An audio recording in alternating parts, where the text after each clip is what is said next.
폭풍우 치는 날들. 나는 불쌍한 할머니와 손주를 안쳤다. 그 아이가 아내의 사진을 보고 무언가 말했을 때 나는 거의 기절할 뻔했다. 그날 오후에는 비가 쉬지 않고 내렸습니다. 반 씨는 집 안에 서서 김이 나는 창문을 내다보고 있었습니다. 밖에서는 마을로 이어지는 작은 도로가 더러운 물로 침수되어 있었습니다. 그는 그렇게 폭우를 본 지 오랜 시간이 지났다. 그의 아내 타오 여사가 세상을 떠난 날부터 그는 작고 조용하고 차가운 집에서 혼자 살았습니다. 문득 그의 눈에 두 인물이 보였다. 한 명은 노인이고 한 명은 젊은이였는데 이웃집 처마 밑에 숨어 있었다. 그 늙은 여자는 머리카락이 거의 회색이었고 낡은 비옷을 입고 있었습니다. 10살쯤 된 아이는 야른 셔츠를 두르고 웅크리고 있었고 추위 때문에 팔다리가 보라색으로 물들어 있었습니다. 두 사람 모두 누군가가 쉴 곳을 제공하기를 기다리는 듯했지만 집주인은 문을 닫아둔 채 밖을 내다보지도 않았습니다. 반 씨의 가슴 속에는 형언할 수 없는 감정이 솟아올랐다. 그는 낯선 사람에게 쉽게 마음을 여는 성격이 아니었지만 그 광경을 보고는 참을 수가 없었다. 그는 잠시 주저하다가 낡은 비옷으로 갈아입고 밖으로 나가서 안으로 들어와서 따뜻한 곳에 앉으세요 라고 말했습니다. 반 선생님은 건조하게 말했지만 그의 눈은 친절함으로 가득 차 있었습니다.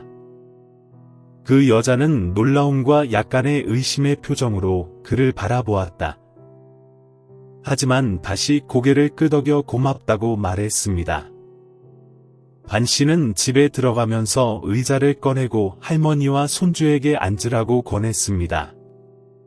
노부인은 자신을 아니라고 소개하고 반 씨의 환대에 거듭 감사를 표했다. 그녀의 옆에는 민이라는 어린 아들이 순종적으로 앉아 있습니다. 반 씨는 따뜻한 차를 끓여란 부인에게 따른 다음 주방을 뒤져 두 사람이 먹을 차가운 밥과 삶은 생선을 찾아냈다. 란 여사는 식사를 하면서 그녀와 그녀의 손주들이 수년간 떠돌아다니며 고철을 모아 생계를 이어왔다고 말했습니다. 민의 어머니는 그가 어렸을 때 사고로 사망하였고 그의 아버지의 행방은 알려지지 않았다. 람 부인은 어렸을 때부터 그를 키웠습니다. 반 씨는 약간 당황스러운 기분을 느끼면서도 여전히 거리를 두고 귀를 기울이고 있었습니다. 그의 삶은 이미 평화로웠고 그는 낯선 사람들과 너무 많은 관계를 맺고 싶어 하지 않았습니다. 람 부인이 그와 이야기하는 동안 민은 호기심에 집안을 둘러보았다. 그는 재단에 놓인 큰 사진을 보자 눈이 밝아졌습니다. 반 씨의 아내 타오 여사가 흰색 아오자이를 입고 부드럽게 미소 짓고 있는 사진입니다. 민 씨는 주위에 깊게 바라보더니 갑자기 어머니랑 많이 닮았어요 라고 말했다. 갑작스러운 발언에 반 씨는 깜짝 놀랐다. 반 씨는 민을 바라보았다. 그의 눈은 갑자기 소년의 밝고 경계하는 눈에 멈췄다. 그는 다시 재단에 놓인 커다란 사진을 바라보았는데 거기에는 새하얀 아오자이를 입고 부드럽게 미소 짓고 있는 그의 고인이 된 아내 타오 여사가 있었다. 방금 민의 말이 그의 머릿속에 이상한 종처럼 울렸다.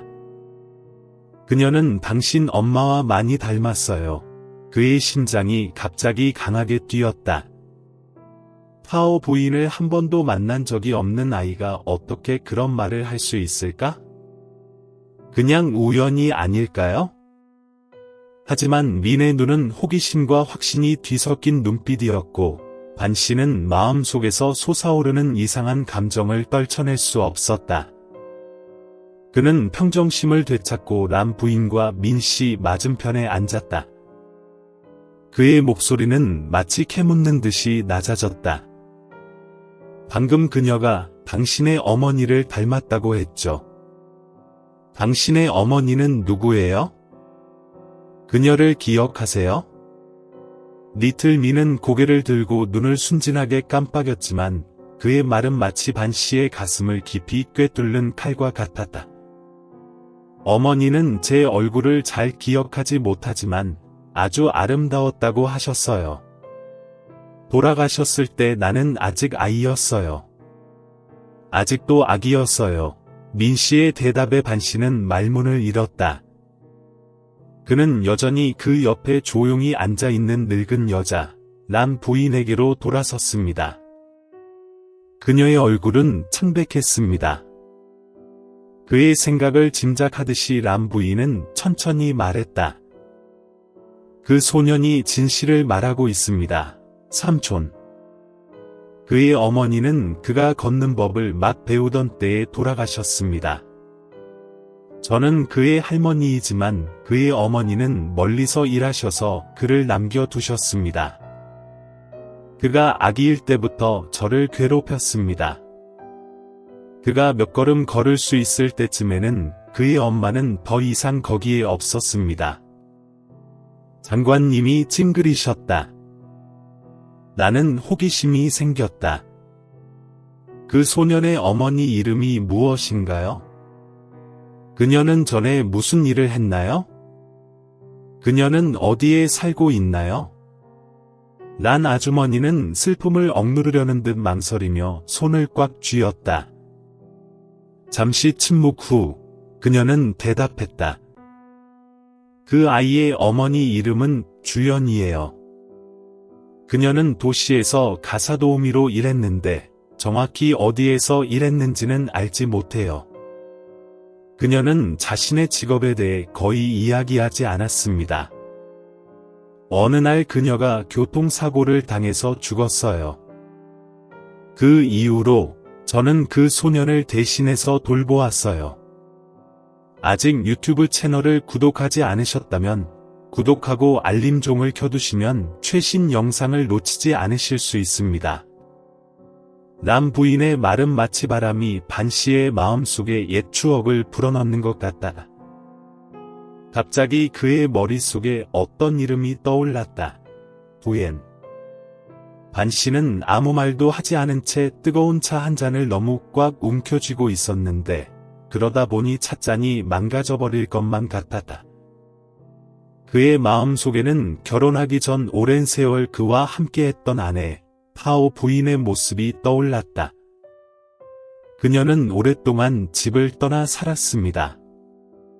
그는 그녀가 그 기간 동안 무엇을 했는지, 어디에 있었는지 확실히 알지 못했습니다.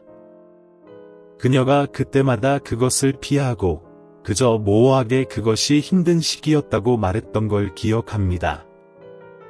반 씨의 마음은 혼란스러웠습니다. 마치 당장 풀 수 없는 엉킨 실타래가 있는 것처럼요. 그는 침착함을 유지하려고 노력했지만 목소리가 낮았습니다. 그녀는 그의 어머니가 도시에서 하인으로 일했다고 말했습니다. 어디였는지 기억하십니까? 사고를 어디에 신고했습니까? 람 부인은 고개를 가볍게 저었고 그녀의 눈에는 슬픔이 가득했다. 저는 늙었고 기억력이 나빠서 주소를 정확히 기억하지 못합니다. 그 소녀가 부유한 가정의 하인으로 일했다는 것만 알고 있습니다. 그리고 얼마 지나지 않아 사건이 일어났습니다. 리틀 미는 갑자기 날카로운 목소리로 말을 가로채서 반 씨는 죄책감을 느꼈다. 어머니는 집주인이 매우 까다롭다고 하셨어. 그녀는 많은 일을 해야 했어. 하지만 그녀는 여전히 나를 사랑했어. 왜냐하면 그녀가 집에 올 때마다 그녀는 나를 위해 케이크를 사줄 것이다. 반 씨는 그 말을 듣고 갑자기 가슴이 아팠다. 민의 겉보기에 의도치 않은 말은 그에게 불안감을 불러일으켰다. 그는 감히 아무것도 확인할 수 없었지만 그 모호한 조각들이 점차 모여서 그가 명확하게 볼 수 없는 큰 그림이 되는 듯했습니다. 그 이야기는 반 씨를 그 어느 때보다 더 혼란스럽게 만들었다. 그날 밤, 두 사람이 잠들었을 때 그는 타오 부인의 제단 옆에 조용히 앉아 그녀의 초상화를 바라보았습니다. 그는 타오 부인이 자신을 만나기 전 몇 년 동안 어떤 비밀을 숨겼는지 궁금했고, 그 비밀이 이 집에서 자고 있는 두 명의 가난한 할머니와 손주와 관련이 있는지도 궁금했습니다. 그날 밤, 할머니와 손주가 반 씨가 임시로 청소한 작은 방의 자리를 잡자 집안은 고요해졌습니다. 밖에서는 아직도 비가 내리고 있었습니다. 물이 떨어지는 소리가 그의 가슴을 더 무겁게 만들었다. 그는 거실 한가운데에 있는 익숙한 나무 의자에 앉았고, 그의 눈은 타오 부인의 제단에 있는 사진에 고정되어 있었다. 그의 마음속에는 란 여사의 말과 이야기가 다시 맞물릴 수 없는 헝클어진 조각들과 같았다. 그 충동을 참을 수 없었던 반 씨는 일어나서 집 구석에 있는 오래된 나무 캐비닛을 열었다. 그는 타오 부인이 세상을 떠난 날의 유품을 보관하는 곳입니다. 지금까지 그는 다시 볼 엄두도 내지 못했습니다. 그는 시간으로 인해 변색된 칠기 상자를 조심스럽게 꺼냈는데 뚜껑에는 얇은 먼지층이 덮여 있었다. 상자를 열었더니 안에는 오래된 사진, 노랗게 변색된 손으로 쓴 편지 몇 통, 타오의 이름이 깔끔하게 수놓아진 손수건이 들어 있었습니다. 그는 사진을 하나하나 넘겼다. 그 사진 하나하나는 자신이 잊었다고 생각했던 기억이었다.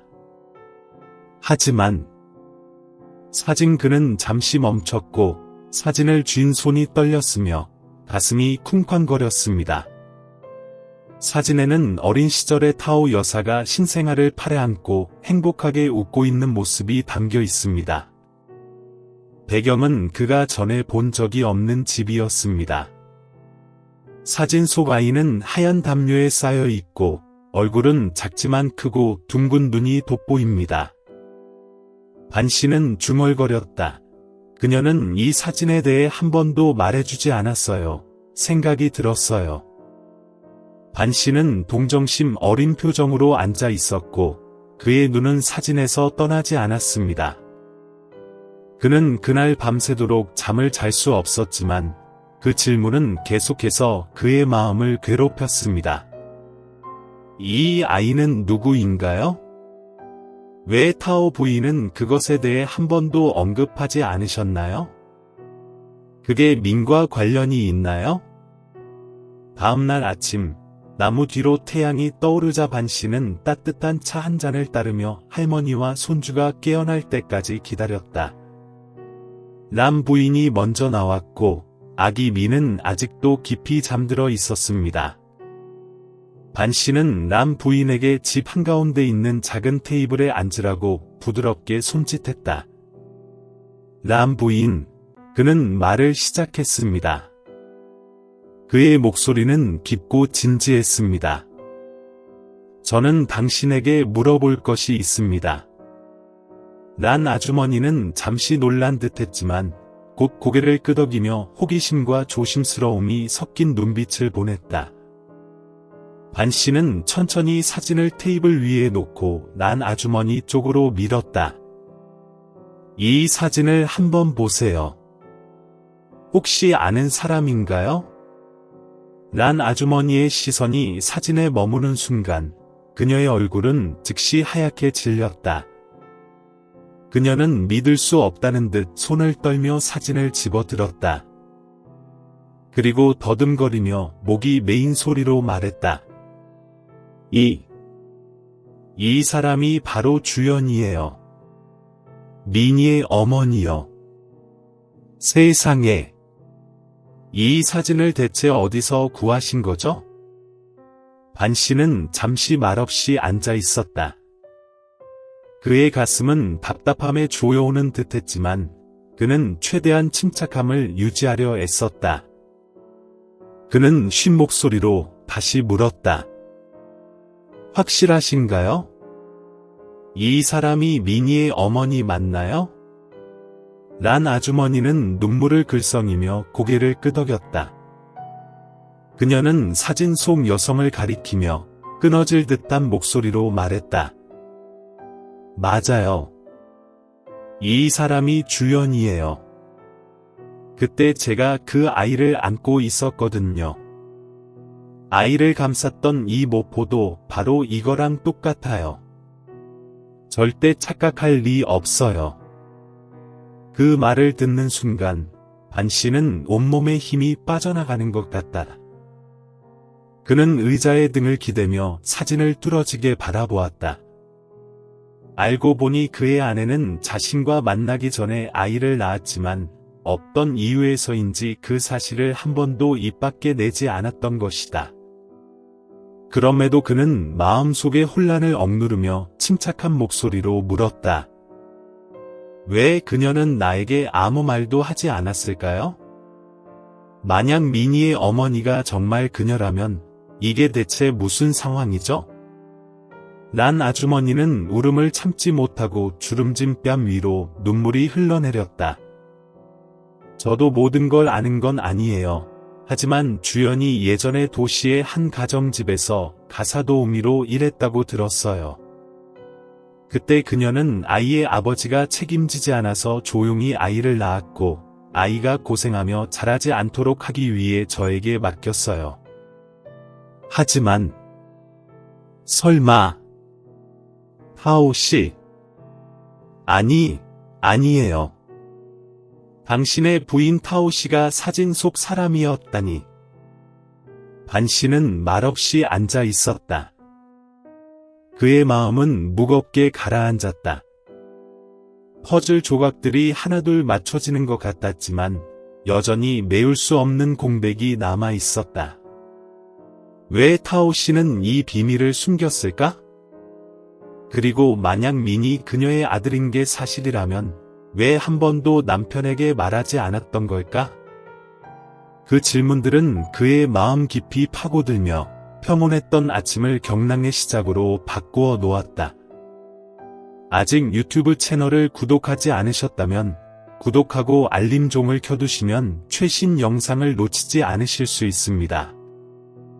그 후 며칠 동안 반 씨는 혼란스러운 감정에 휩싸여 있는 듯 했습니다. 그는 사진을 발견한 이래로 과거에 대한 진실을 찾는 것을 멈출 수 없었습니다. 그는 조용히 란 부인에게 그녀가 무엇을 알고 있는지 더 물었고 각각의 대답은 복잡한 퍼즐의 작은 조각과 같았습니다. 란 여사는 여러 해 전 당시 매우 어렸던 타오 여사가 한 남자와 사랑에 빠졌다고 말했습니다. 하지만 그의 가문은 부유하고 가부장적이었기 때문에 그녀를 받아들이지 않았습니다. 타오 부인이 임신을 했을 때 사방에서 압박이 가해져 그녀는 가슴 아픈 결정을 내리지 않을 수 없었습니다. 아이를 다른 사람에게 맡기는 것이었습니다. 타오 씨가 그 소년을 내게 보냈어요. 람 부인이 말하며 눈을 멀리 흘겼다. 저는 먼 친척이었고 의지할 사람이 없었기 때문입니다. 그때 그녀는 많이 울었지만 다른 방법이 없었습니다. 아기가 잘만 살아준다면 만족할 것이라고 말했습니다. 반 씨는 손을 꽉 쥐고 조용히 앉아 있었다. 람 부인의 말은 마치 그의 심장을 자르는 칼과 같았다. 그는 자신이 사랑하는 아내가 과거에 그렇게 큰 고통을 겪어야 할 것이라고는 전혀 생각하지 못했습니다. 하지만 당신은 민의 어머니가 타오라고 말했는데 왜 그녀를 두엔이라고 부르나요? 반 씨는 여전히 이야기 속의 모순에 혼란스러워하며 주저하며 물었다. 람 부인은 한숨을 쉬며 슬픔에 찬 눈으로 말했다. 그 소녀는 타오 씨를 엄마라고 부르지만 두엔이라는 이름은 내가 지어준 거야. 그때 나는 누구에게도 이 사실을 알리고 싶지 않았고 소문이 날까봐 두려웠어. 타오 씨도 동의했습니다. 아이를 보호할 수 있을 거라고 생각했기 때문입니다. 하지만 아시잖아요. 그녀는 목이 메어 말을 멈추고 눈물을 닦았습니다. 그녀는 수년간 비밀리에 자녀 부양비를 보냈습니다. 그녀는 결코 잊지 않았습니다. 반 씨는 이 말을 듣고 가슴이 죄어드는 듯한 느낌을 받았습니다. 항상 단순하게 살았고 비밀을 드러낸 적이 없었던 그의 아내는 수년 동안 비밀리에 아이를 부양해왔습니다. 그는 타오 부인이 부지런히 편지를 쓰던 때와 그녀가 보낸 봉투를 기억했지만 그는 결코 그것에 대해 물어보지 않았습니다. 그녀가 돈을 보냈다고 했지만 그 소녀는 한 번도 찾아간 적이 없나요?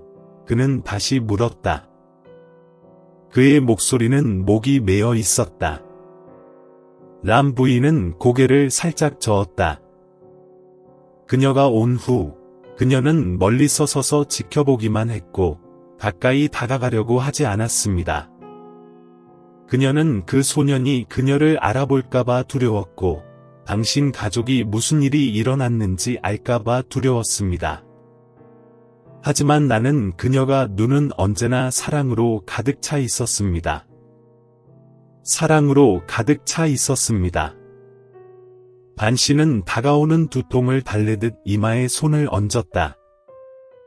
모든 것이 명확해 보였지만 그의 마음은 여전히 무거웠습니다. 그는 타오 부인에게 화가 난 것이 아니었지만 오랜 세월 진실로부터 멀어졌다는 느낌이 그를 가슴 아프게 했습니다. 나는 이야기가 거기서 끝났다고 생각했지만 다음 날 아침 반 선생님이 람 부인과 이야기를 나누려고 앉았을 때 그녀는 갑자기 또 다른 진실을 밝혔습니다. 벤 삼촌, 람 부인이 걱정으로 가득 찬 눈으로 말했다. 사실 민 씨는 타오 씨의 친아들이 아닙니다. 반 씨는 깜짝 놀라 눈을 크게 뜨고 람 부인을 바라보았는데 방금 들은 말이 믿을 수 없었다. 뭐라고 했어? 친자식이 아니라고. 람 부인은 고개를 숙였고 그녀의 손은 떨리며 꽉 쥐어져 있었다. 잠시 침묵한 후 그녀는 목이 메어 말했다. 맞아요. 그 소녀는 타오 씨의 친아들이 아니에요. 그의 친어머니는 다른 사람, 타오 씨의 절친한 친구예요. 그 사람은 그 소년을 낳다가 죽었어요. 아우. 타오 씨는 그를 입양했지만 여러 가지 이유로 그녀는 감히 이를 공개하지 않았습니다. 그녀가 그 소년을 내게 데려와서 키우도록 했을 때야 나는 진실을 알게 되었습니다. 람 부인의 말은 맑은 하늘에서 떨어진 벼락과도 같았습니다. 반 씨는 그 자리에 멍하니 앉아 마치 심연에 끌려 들어간 것 같은 기분을 느꼈습니다. 그의 아내는 자신의 과거를 숨겼을 뿐만 아니라 그에게 아무것도 말하지 않고 아이를 입양하기도 했습니다. 그럼 왜 그녀가 그것을 채택했을까요? 이유가 있었나요? 반 씨는 감정 때문에 목소리가 떨리긴 했지만 물어보려고 했다. 람 부인은 쉰 목소리로 대답했다. 타오 씨는 친구가 사고로 목숨을 구했다고 했어요. 자매처럼 아주 친했어요. 죽기 전에 친구는 자기 자식을 돌봐줄 사람만 원했어요. 타오 씨는 그녀는 그 소년을 혼자 두고 갈 수 없어서 그를 입양하기로 결심했습니다. 반 씨는 말문이 막혔다. 그의 마음은 엇갈린 감정으로 가득 찼습니다. 연민과 동정심이 뒤섞였지만 또한 상실감도 느껴졌습니다. 그의 아내, 그가 잘 안다고 생각했던 여자는 너무나 많은 비밀을 감추고 있었습니다. 그는 타오 부인이 부지런히 편지를 쓰던 때와 그녀가 보낸 봉투를 기억했지만 그는 결코 그것에 대해 물어보지 않았습니다. 그 당시 타오 여사는 어떤 어려움을 겪었기에 이 비밀을 지켜야 했을까요? 반 씨는 더 깊이 이해하려고 더 많은 질문을 했습니다. 람 부인은 한숨을 쉬며 슬픈 눈으로 그를 바라보았다. 그때는 힘든 시기였어요. 반 삼촌. 그때는 선택의 폭이 별로 없었어요. 타오 부인은 그 아이가 가난하게 자라는 것을 원하지 않았어요. 그녀가 겪었던 모든 고난, 그를 내게 보내는 것이 그가 잘 돌보아질 수 있도록 하는 유일한 방법이었습니다. 반 씨는 조용히 앉아 있었고 그의 마음은 생각으로 가득 차 있었습니다. 민에 대한 진실은 그가 오랫동안 풀리지 않은 미스터리에 직면한 것 같은 느낌을 주었다. 하지만 그는 민에게 자신을 사랑하고 돌보는 또 다른 어머니가 있다는 것을 알고 더 따뜻함을 느꼈습니다. 아직 유튜브 채널을 구독하지 않으셨다면 구독하고 알림종을 켜두시면 최신 영상을 놓치지 않으실 수 있습니다. 시간이 지나면서 반 씨는 점차 상황을 받아들였습니다. 남 부부는 민을 공식적으로 입양하기로 결정했고 추운 집에 기쁨과 따뜻함을 가져다 주었습니다. 민은 순진한 미소와 온순한 성격으로 조부모의 마음을 금세 사로잡았습니다. 반 씨의 삶은 민 씨의 존재로 더욱 충만해졌습니다. 그는 매일 이른 아침에 일어나서 소년을 위해 죽을 끓였고 민은 즐겁게 마당을 돌아다니며 새로운 것을 배웠습니다.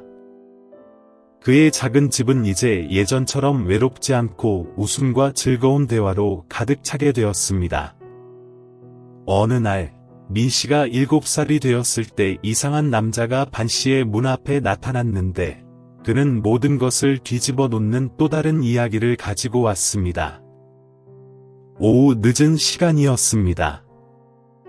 반 씨는 오래된 나무 문을 수리하고 있었고 민 씨는 망고나무 아래에 앉아 아버지가 최근 시장에 갔을 때 사온 그림에 색칠을 하고 있었습니다.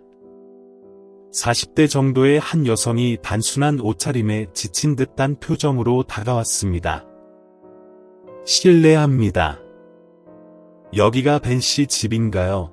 그 여자가 떨리는 목소리로 말했고 그녀의 눈은 의심스러운 듯 그를 바라보았다. 반 씨는 약간 놀란 표정으로 고개를 들었다. 네, 저는 벤입니다. 왜 저를 필요로 하시나요? 그 여자는 고개를 끄덕이고 민을 쳐다보았다. 그녀의 눈은 익숙한 것을 본 것처럼 즉시 빛났다. 반 씨, 저는 홍입니다. 민을 낳은 어머니의 친자매입니다. 홍 여사의 말에 반 선생은 놀랐다. 망치를 쥔 그의 손이 갑자기 공중에서 멈췄다. 그 소년의 엄마의 누이라고 했어? 그래서 여기 온 건? 홍 여사는 감정을 억제하려고 애쓰며 목이 메었다. 나쁜 뜻은 아니야. 오해하지 마. 그냥 지난 몇 년 동안 나는 그를 사방에서 찾아다녔을 뿐이야. 형이 돌아가시기 전에 그의 유일한 소원은 내가 그의 아들을 돌봐주는 것이었어. 하지만 그때 아이를 키우던 남 부인을 찾아가 보니 다른 곳으로 가버렸어요. 어떻게 해야 할지 몰랐어요. 반 씨는 아무 말도 하지 않았고 그의 차가운 눈은 점차 생각에 잠긴 듯 변했습니다. 민은 여전히 아무것도 모르고 그림에만 몰두해 있었습니다. 미스 홍, 반 씨는 오랜 생각 끝에 조심조심 말했다. 그 소녀는 이제 제 합법적 입양아입니다. 그는 여기 생활에 익숙해졌고 아무도 그것을 방해하지 않기를 바랍니다. 거기. 홍 여사는 고개를 끄덕이며 얇은 얼굴에 눈물이 흘러내렸다. 나는 아무것도 위해 싸우고 싶지 않아. 나는 그저 그를 보고 싶고 할 수 있다면 그를 돌보고 싶어. 내가 그럴 권리가 없다는 건 알지만 제발 잠깐이라도 그와 가까이 있게 해줘. 알았지? 홍 부인의 말에 반 선생은 머뭇거렸다. 민 씨에 대한 그의 감정은 이제 혈육에 대한 감정과 다를 바 없지만 그는 민 씨 가족의 유일한 남은 구성원인 이 여자를 무시할 수 없었다. 잠시 생각한 후 반 씨는 좋아요. 하지만 조건이 하나 있어요. 그 소년을 아는 사람으로만 만나야 하고 진짜 정체를 밝혀서는 안 돼요. 그가 심리적으로 불안해지기를 바라지 않아요. 라고 대답했습니다. 홍 여사는 즉시 고개를 끄덕이며 감사하는 마음으로 눈을 가렸다. 고맙습니다. 정말 고맙습니다. 두 분을 어떤 식으로든 방해하지 않겠다고 약속합니다. 그 이후로 홍 여사는 종종 반 씨의 집을 방문하여 민 씨에게 사탕과 장난감을 가져다주곤 했습니다. 소녀는 곧 그녀에게 가까워졌고 그녀를 친절한 존재로 여겼다. 홍 부인은 반 씨와의 계약을 어기지 않기 위해 민 씨에게 그의 어머니에 대한 이야기를 간접적으로 들려주었습니다. 당신의 엄마는 지금 당신처럼 그림 그리는 것을 좋아했어요.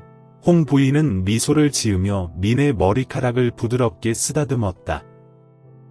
어느 날 어머니는 할머니에게서 숨어서 벽에 그림을 그렸습니다. 꾸중을 들으셨지만 여전히 활짝 웃으셨습니다. 민의 눈이 커졌다. 정말이에요, 홍 이모? 우리 엄마 정말 잘하셔요. 더 자세히 말해주세요. 이런 대화를 나누면서 홍 여사는 손자와 그 어느 때보다 가까워진 기분을 느꼈지만 동시에 자신의 정체를 밝힐 수 없다는 생각에 괴로워했다. 어느 날 반 선생이 시장에 가던 중 홍 선생이 우연히 찬장 구석에서 작은 나무 상자를 발견했습니다. 안에는 타오 부인이 람 부인이 살아있을 때 그녀에게 보낸 편지가 들어있는데 민에 대한 그녀의 감정과 그녀가 왜 그 아이를 직접 키울 수 없었는지에 대한 내용이 적혀있다. 홍 여사는 편지를 한 줄 한 줄 읽으며 끊임없이 눈물을 흘렸다. 마지막 편지 중 하나는 민, 너와 함께 할 수 없어서 미안해. 하지만 나는 항상 너를 지켜보았고 항상 나보다 너를 더 사랑했어. 언젠가 내가 진실을 알게 된다면 나는 용서할 거야 라고 적혀 있었습니다. 당신 엄마. 이 편지는 홍 여사에 의해 반 씨에게 보여졌습니다. 그 글을 읽으며 반 씨는 감정을 참을 수 없었다. 그는 자신이 민을 아무리 사랑하더라도 소년이 여전히 그의 과거에 대해 알 권리가 있다는 것을 이해했습니다. 아직 유튜브 채널을 구독하지 않으셨다면 구독하고 알림종을 켜두시면 최신 영상을 놓치지 않으실 수 있습니다. 마침내 민 씨의 18번째 생일에 반 씨는 그의 어머니를 기리는 작은 행사를 열기로 결정했습니다. 그는 민 옆에 앉아서 그의 손을 부드럽게 그의 어깨에 얹었다. 민, 왜 아빠랑 같이 살게 됐는지 알아? 그는 부드럽지만 슬픈 목소리로 물었다. 민은 멍하니 그를 바라보며 말했다. 모르겠지만 아빠와 함께 있어서 기뻐요.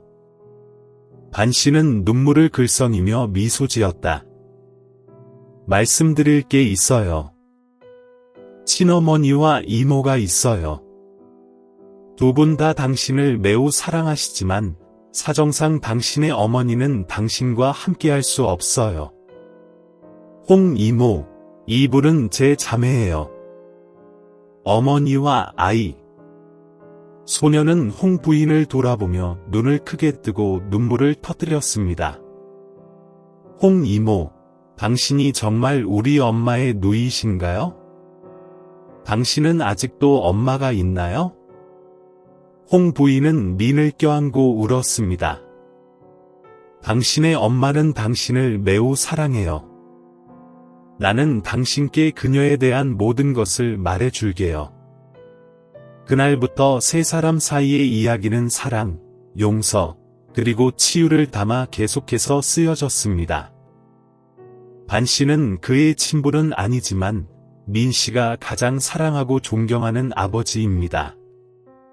슬픔에 잠긴 고모 홍 여사는 이제 조카에게서 위안을 찾습니다. 많은 불행을 겪었던 소년 민은 이제 사랑으로 가득 찬 온전한 가족을 갖게 되었습니다. 이야기는 평화를 찾은 듯했지만 삶은 계속해서 반 씨, 홍 부인, 민 씨에게 예상치 못한 어려움을 안겨주었습니다. 어느 비 오는 오후, 민이 8살이었을 때 이상한 편지 한 통이 반 씨의 집으로 배달되었습니다. 낡은 편지, 기울어진 선이 있는 옅은 노란색 봉투를 보고 반 씨는 무언가 이상하다는 것을 느꼈다. 편지를 뜯어본 반 씨는 간단한 내용을 읽었습니다. 반 씨, 저는 람 부인의 오랜 친구입니다. 민 씨와 관련된 몇 가지 사실을 알고 계시리라 생각합니다. 커피숍에서 만나요. 금요일 오후에 응옥난. 서명이 없는 그 편지는 반 씨의 마음에 호기심과 불안감만을 남겼다.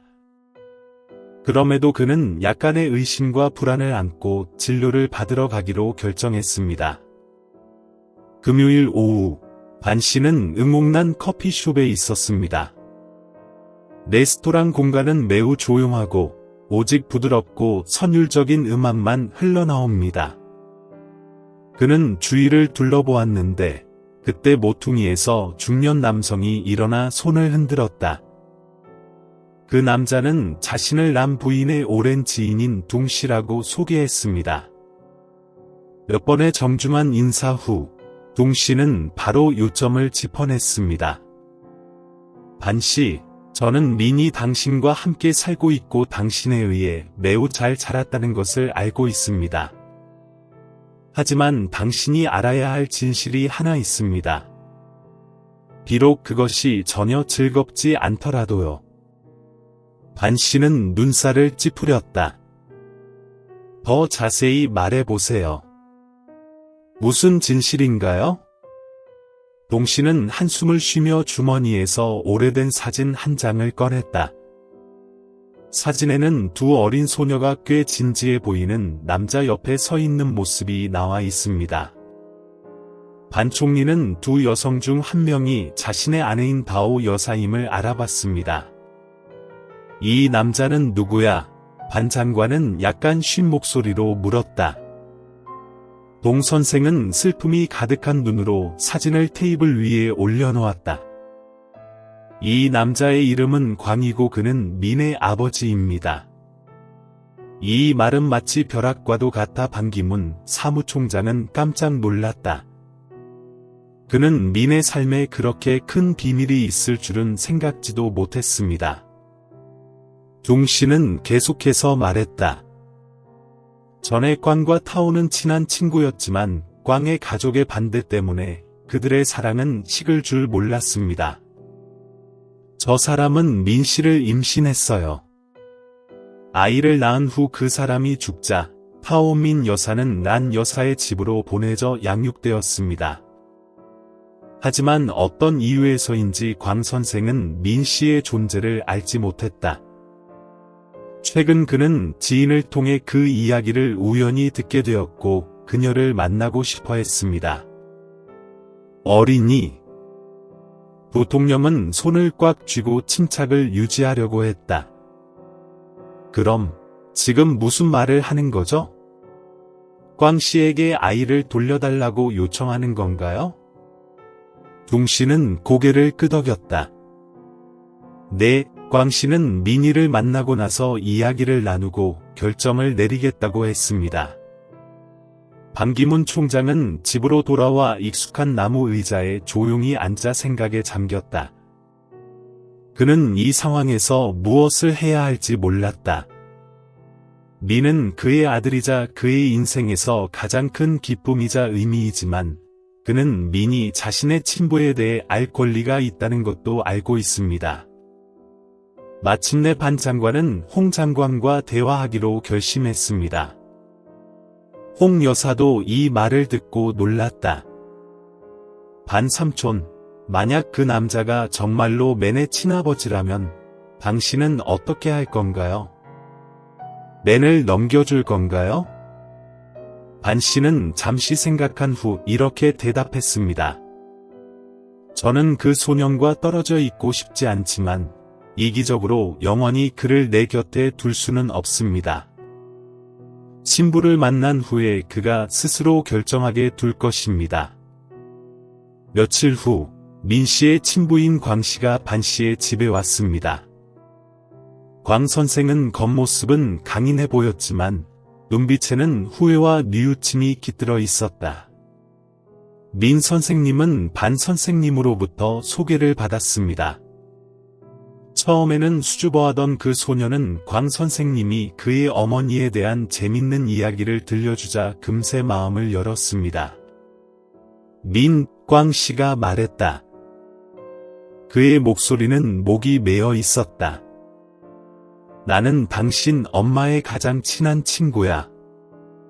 그녀는 훌륭한 여자야. 나는 그저 당신을 확인하고 당신이 괜찮은지 보려고 여기 왔을 뿐이야. 아니면 그렇지 않은지. 그 문장에 많은 더욱 가까워진 기분이 들었지만 그는 여전히 반을 바라보았고 그의 눈은 신뢰로 가득 차 있었다. 데디 반은 나를 돌보는 사람이에요. 아빠는 내가 가장 사랑하는 사람이에요. 저는 그저 데디 반과 함께 있고 싶을 뿐이에요. 광 씨는 어색하게 웃었지만 가슴속의 아픔을 감출 수는 없었다. 반 총리는 상황을 깨닫고 입을 열었다. 광 씨, 니는 아직 어리지만 정말 원하신다면 제가 찾아가서 알아가도 됩니다. 민을 위해서라면 같이 키우면 되잖아요. 광 씨는 고개를 끄덕이며 그의 눈은 감사함으로 가득 찼다. 고맙습니다. 벤 씨, 저는 그 소년의 삶에 개입하고 싶지 않습니다. 늦었더라도 제대로 된 아버지가 되고 싶을 뿐입니다. 시간이 지나면서 민은 점차 광이 자신의 삶에 존재하는 것에 익숙해진다. 그 소녀는 여전히 선생님과 함께 살고 있지만 광 선생님은 종종 그를 데리고 놀러 나가서 새로운 것을 가르쳐 주곤 했습니다. 반, 광, 민의 관계는 점점 특별해진다. 그들은 더 이상 낯선 세 사람이 아니라 사랑으로 연결된 조각들입니다. 아직 유튜브 채널을 구독하지 않으셨다면 구독하고 알림종을 켜서 최신 동영상을 놓치지 마세요. 그들의 삶은 기복이 심하지만 민이 그들이 모든 어려움을 극복하도록 도와주는 달이라는 것을 그들은 모두 알고 있다. 결국 이 힘든 여정을 거치면서 모든 사람은 사랑, 용서, 그리고 치유에서 의미를 찾게 됩니다. 민의 삶은 반 씨의 돌봄과 사랑 덕분에 계속 이어졌다. 비록 광 씨가 민의 삶의 일부가 되었지만 민은 여전히 반 씨를 자신의 아버지로 여겼다. 그는 항상 제 곁에 있었고 처음부터 저를 사랑해 주셨습니다. 하지만 폭풍은 거기서 멈추지 않았습니다. 어느 날 광 선생은 민 선생을 찾아갔습니다. 그는 낯선 여자를 데리고 왔습니다. 그녀는 광 선생님과 비슷한 나이였고 얼굴은 날카로웠지만 눈에서는 성가신 기색이 느껴졌다. 이 사람이 제 아내, 투옹 부인이에요. 광 씨는 약간 주저하는 목소리로 자신을 소개했습니다. 반 씨는 조금 놀란 표정을 지었고 민은 본능적으로 그의 뒤에 숨었다. 투엉 씨는 민을 위에서 아래로 훑어보며 입술을 가볍게 비틀었다. 이 아이가 당신의 자식인가요? 정말 놀랍네요. 제가 아이와 남편을 나누게 될 줄은 몰랐어요. 투엉 씨의 말은 광 씨의 마음을 칼로 베는 듯한 충격을 주었다. 그는 설명하려고 애썼다. 투엉, 상황은 내가 생각하는 것과 달라. 민은 내 아들이고 나는 그에게 책임이 있어. 투엉 씨는 팔짱을 끼고 차가운 눈빛을 보냈다. 책임?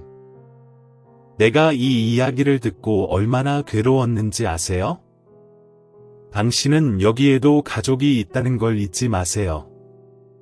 나를 이 아이와 당신 중에서 선택하게 하지 마세요. 방 안은 무거운 침묵에 휩싸였다. 반 씨는 꽝 씨의 눈빛에서 명백한 혼란을 봤지만 푸엉 씨가 민에게 말하는 태도는 받아들일 수 없었다. 푸엉 씨, 반 씨가 차분하지만 단호한 목소리로 말했다. 이 집은 내 집이고 민은 내 아들입니다. 당신이 그를 존중할 수 없다면 여기 다시 오지 않는 게 좋을 것 같습니다. 반 씨의 말에 푸엉 씨는 충격을 받았다.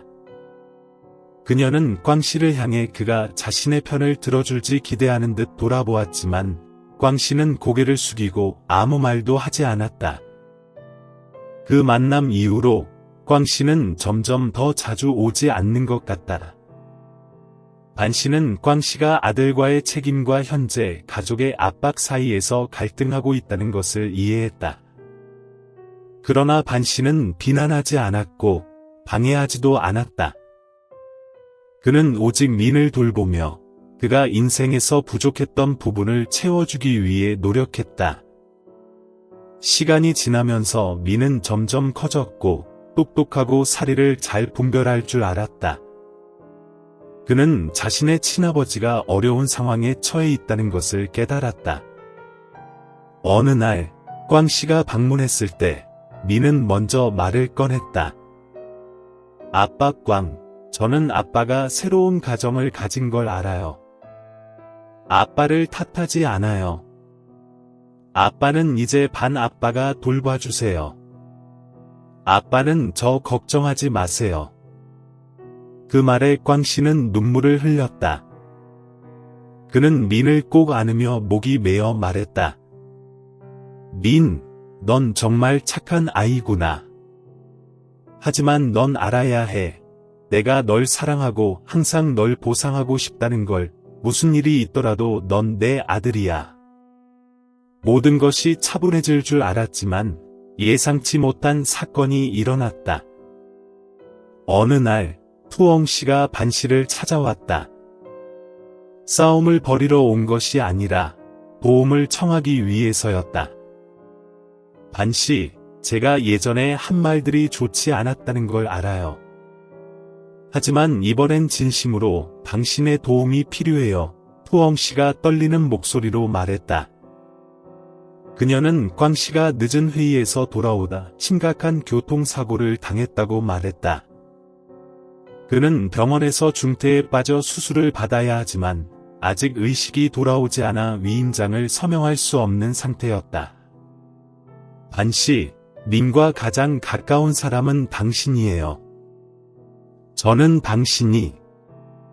푸엉 씨는 말을 멈추며 여전히 떨리는 목소리로 이어갔다. 민이 아버지를 마지막으로 만날 수 있게 도와주세요. 어쩌면 그것이 퐁 씨가 깨어나는데 도움이 될지도 모릅니다. 반 씨는 이 소식을 듣고 주저없이 모든 준비를 마친 후 민을 병원으로 데려갔습니다. 길을 가는 동안 민은 아무 말도 하지 않았지만 그의 눈은 붉게 충혈되어 마치 걱정을 억제하려는 듯했습니다. 병원에 도착하자 민은 퐁 씨가 누워있는 회복실로 안내되었습니다. 민은 퐁 씨의 손을 잡고 떨리는 목소리로 말했습니다. 퐁 아빠, 제발 건강을 되찾아 주세요. 아빠를 잃고 싶지 않아요. 마치 기적처럼 퐁 씨는 살짝 움직였습니다. 의사들은 즉시 확인한 후 퐁 씨가 회복의 징후를 보이고 있다고 확신했습니다. 몇 달 후, 퐁 씨는 완전히 회복되었습니다.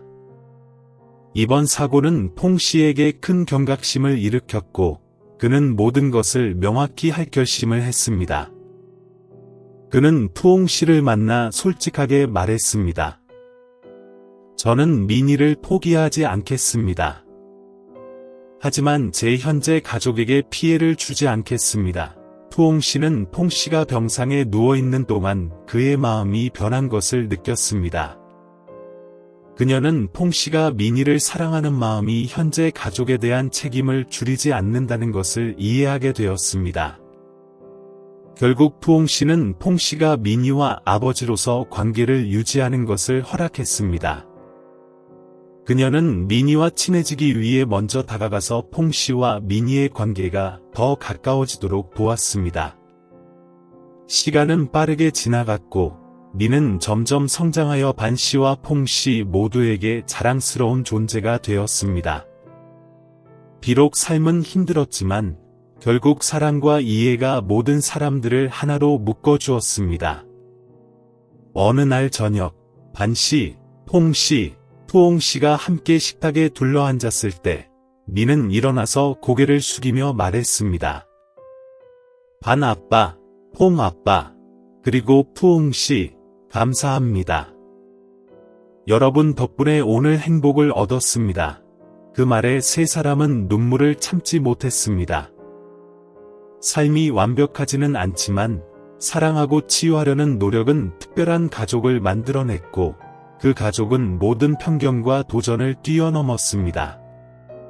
민과 반 씨, 그리고 관련된 사람들의 이야기는 마치 완벽한 결말을 향해 가는 것처럼 보였지만 운명은 언제나 사람들을 놀라게 합니다. 민은 점점 더 성숙해져서 착하고 똑똑하며 따뜻한 마음을 가진 청소년이 되었습니다. 매일매일 그는 반 씨와 퐁 씨 두 사람 모두를 기쁘게 하려고 노력했는데 그의 마음속에서 두 사람은 똑같이 중요했습니다. 어느 날 민이 16살이 되었을 때 민은 학교에서 문학 선생님에게 주목받았습니다. 가족에 대한 에세이에서 민은 자신이 겪어온 힘든 여정과 두 특별한 아버지에 대해 썼습니다. 선생님은 그 이야기에 감동을 받아 민의 글을 지역 신문에 실린 학생들의 글쓰기 대회에 제출했습니다. 그 글은 빠르게 주목을 받았습니다. 어느 날 반 씨는 한 기자에게서 전화를 받았습니다. 기자는 민의 글을 읽고 반 씨의 가족에 대해 인터뷰를 하고 싶다고 했습니다. 처음에는 반 씨가 이를 거절했지만 퐁 씨와 민과 상의한 후 그들은 이 이야기가 다른 가족들에게 영감을 줄 수 있기를 바라며 공유하기로 했습니다. 기사는 얼마 지나지 않아 게재되었고 큰 반향을 일으켰습니다. 민과 두 아버지에 관한 이야기, 한 명은 헌신적인 양아버지, 다른 한 명은 항상 죄책감을 느끼는 생보의 이야기는 많은 사람들의 마음을 울렸습니다. 반 씨는 수많은 손편지, 이메일, 메시지를 받았고 그들은 감동과 공감을 표현했습니다. 하지만 이 갑작스러운 유명세는 예상치 못한 결과를 낳았습니다. 어느 날 반 씨가 정원을 가꾸고 있을 때 낯선 중년의 여성이 집 앞에 나타났습니다. 그녀는 거칠어 보이는 얼굴에 깊은 눈을 가진 많은 이야기가 담긴 표정을 지니고 있었습니다. 그녀는 반 씨를 바라보며 떨리는 목소리로 말했습니다.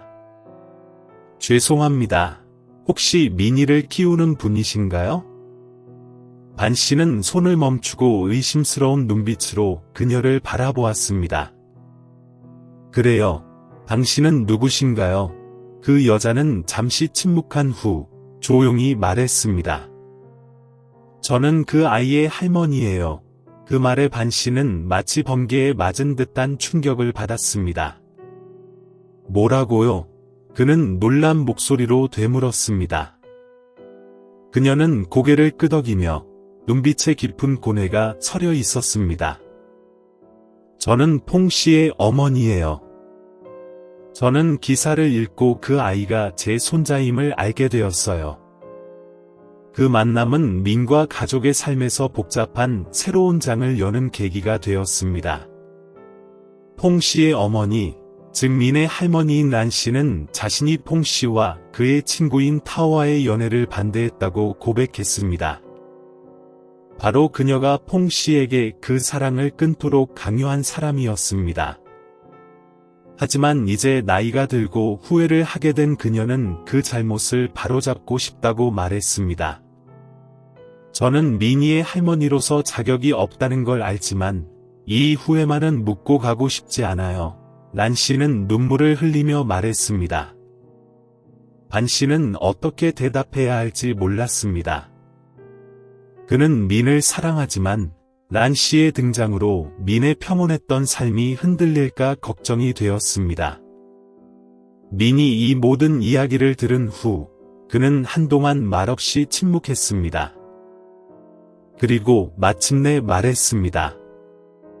할머니가 만나고 싶다면 저는 반대하지 않아요. 하지만 저는 아빠 반과 아빠 폼을 떠나지 않을 거예요. 그 말에 반 씨와 퐁 씨는 감동을 받았습니다.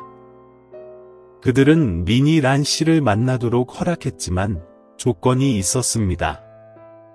란 씨가 현재 상황을 받아들이고 민에게 부담을 주지 않겠다는 약속을 해야 했습니다. 처음 민과 란 씨의 만남은 어색했습니다. 란 씨는 나이가 많지만 여전히 어느 정도 권위와 거리를 두고 있었습니다. 그러나 점차 민의 순수함과 천진난만함이 란 씨의 마음을 녹였습니다. 어느 날 민과 함께 정원에 앉아 있던 란 씨는 갑자기 민의 손을 잡으며 말했습니다. 민아, 할머니는 내 부모님이 갈라지게 만든 것을 미안하게 생각해. 그때 내가 그렇게 고집을 부리지 않았다면 내 가족은 더 온전했을 거야. 민은 살짝 웃으며 나이에 비해 성숙한 눈빛을 반짝이며 말했습니다. 할머니, 엄마가 항상 말했어요. 모든 일에는 이유가 있다고요. 그 과거가 없었다면 저는 아빠 반을 만나지 못하고 지금처럼 행복할 수 없었을 거예요. 저는 할머니를 미워하지 않아요. 그 말에 란 씨는 눈물을 흘렸습니다. 그것은 그녀가 인생에서 처음으로 완전히 용서받았다고 느낀 순간이었습니다. 민, 반 씨, 퐁 씨, 그리고 란 씨의 이야기는 사랑과 용서의 힘을 보여주는 살아있는 증거가 되었습니다. 시간이 지나면서 그들은 과거의 상처를 치유했을 뿐만 아니라 혈연이나 신분의 차이를 넘어서 특별한 가족 관계를 만들어갔습니다. 민이 항상 엄마의 재단 앞에서 속삭였습니다. 엄마가 나를 보고 계시죠? 나는 엄마가 자랑스러워할 만큼 잘 살 거예요. 반 씨, 퐁 씨, 란 씨, 그리고 그 가족의 모든 사람들이 민을 바라볼 때 그들의 눈빛은 희망으로 가득 차 있었습니다. 마치 민이 상처받은 마음들을 이어주는 빛과 같은 존재인 것처럼 보였습니다. 사랑하는 여러분, 비록 인생은 예상치 못한 도전과 예기치 못한 변화로 가득하지만 진심 어린 감정과 인내는 모든 어려움을 극복하고 상처받은 마음을 치유할 수 있습니다. 이 이야기는 또한 가족 간의 관계가 단순히 혈연으로만 결정되지 않으며 사랑과 나눔을 통해 서로를 이어주는 것임을 강조합니다. 이 이야기에서 얻을 수 있는 교훈은 사랑에는 한계가 없으며 때로는 용서가 깊은 상처를 치유할 수 있다는 것입니다.